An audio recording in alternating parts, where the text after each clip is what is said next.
पाठ 3 कृतिका रीढ़ की हड्डी का पहला प्रश्न है। राम स्वरूप और गोपाल प्रसाद पर बात बात पर एक हमारा जमाना था कहकर अपने समय की तुलना वर्तमान समय से करते हैं। इस प्रकार की तुलना करना कहाँ तक तर्कसंगत है? उत्तर, राम स्वरूप और गोपाल प्रसाद का अपने समय की तुलना वर्तमान समय से करना उचित नहीं है, बल्कि यह अतीत का महिमा मंडन है। आज समाज के हर क्षेत्र में व्यापक परिवर्तन आए हैं। समय परिवर्तनशील है।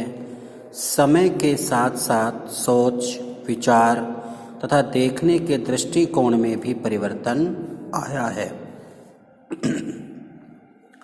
हर क्षेत्र में क्रांति आई है।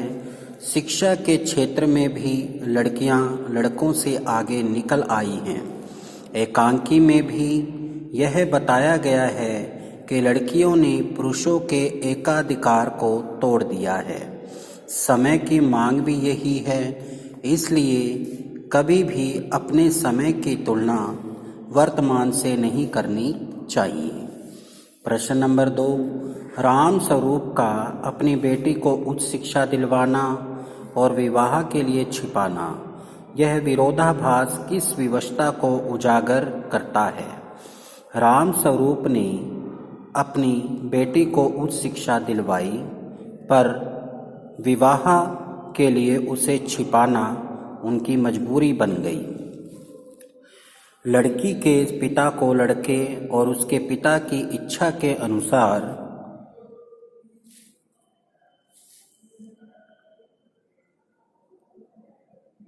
चलना पड़ता है। गोपाल प्रसाद उच्च शिक्षित बहू नहीं चाहते और राम स्वरूप उनके लड़के से अपनी बेटी का रिश्ता तय करना चाहते हैं।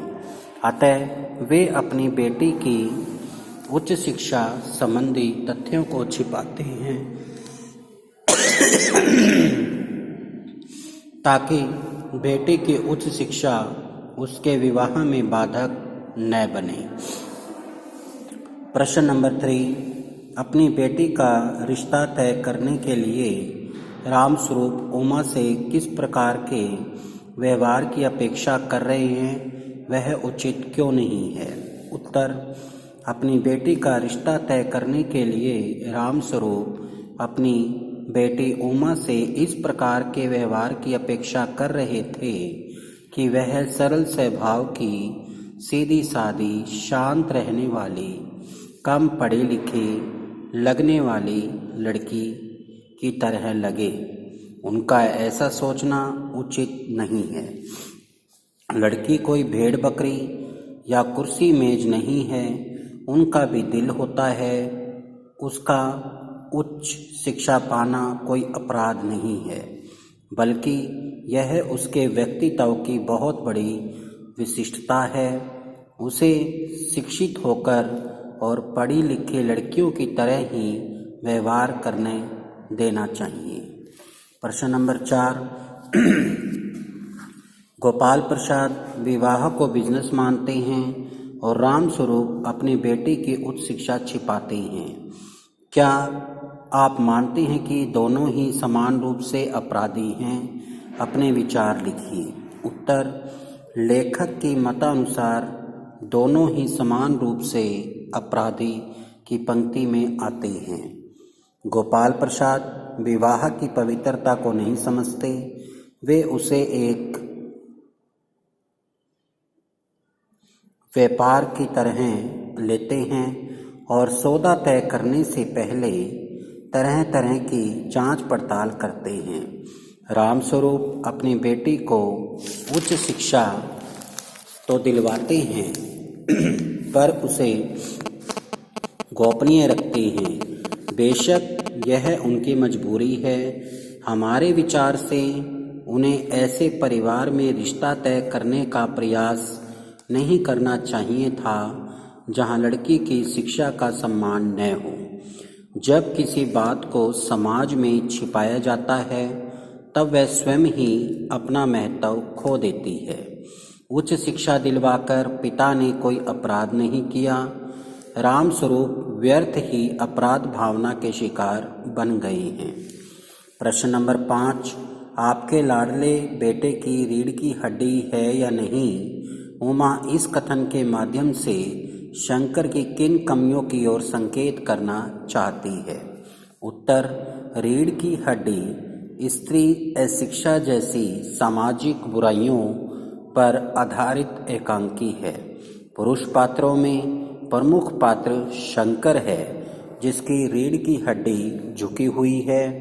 वह स्त्री शिक्षा विरोधी पिता का आज्ञाकारी पुत्र है, जो दक्यानुसी विचारों वाला है।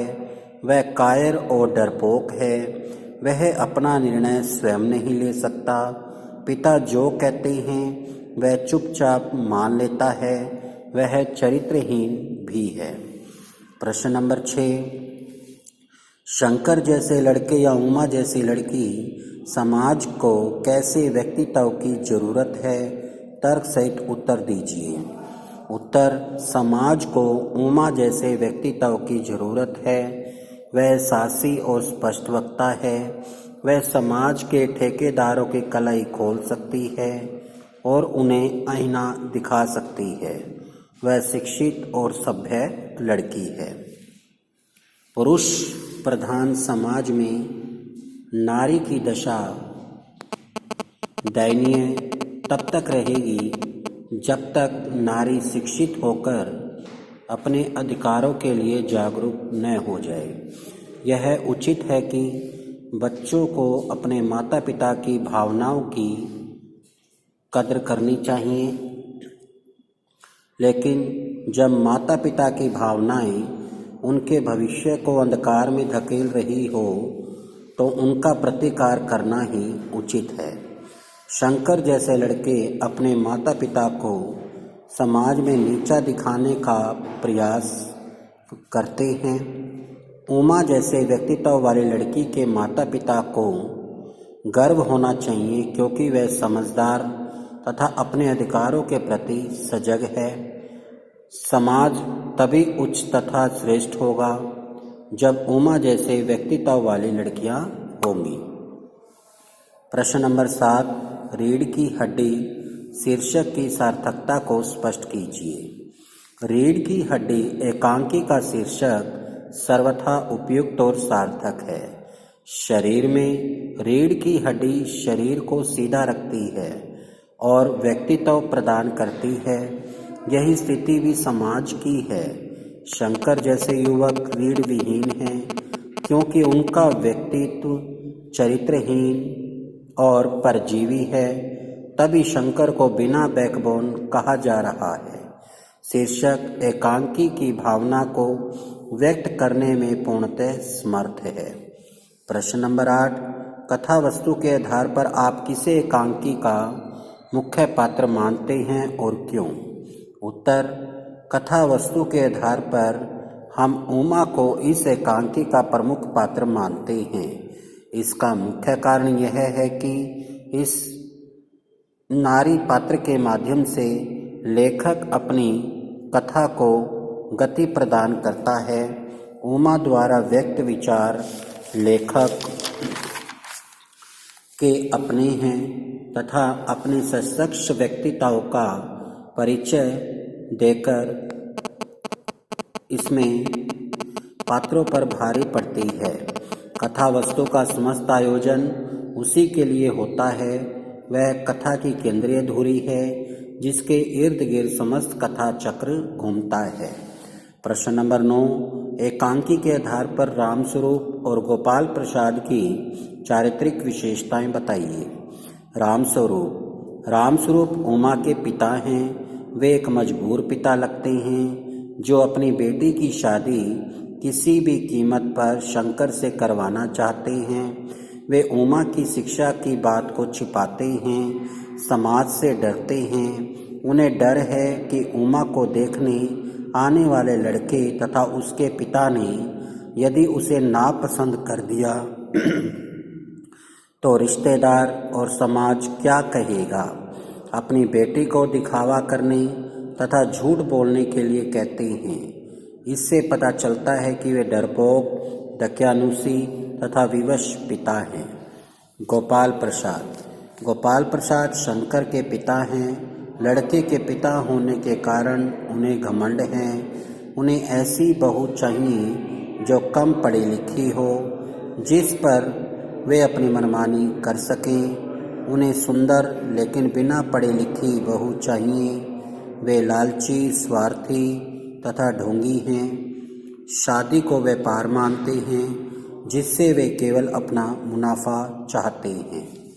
प्रश्न नंबर 10, इस एकांकी का क्या उद्देश्य है, लिखिए।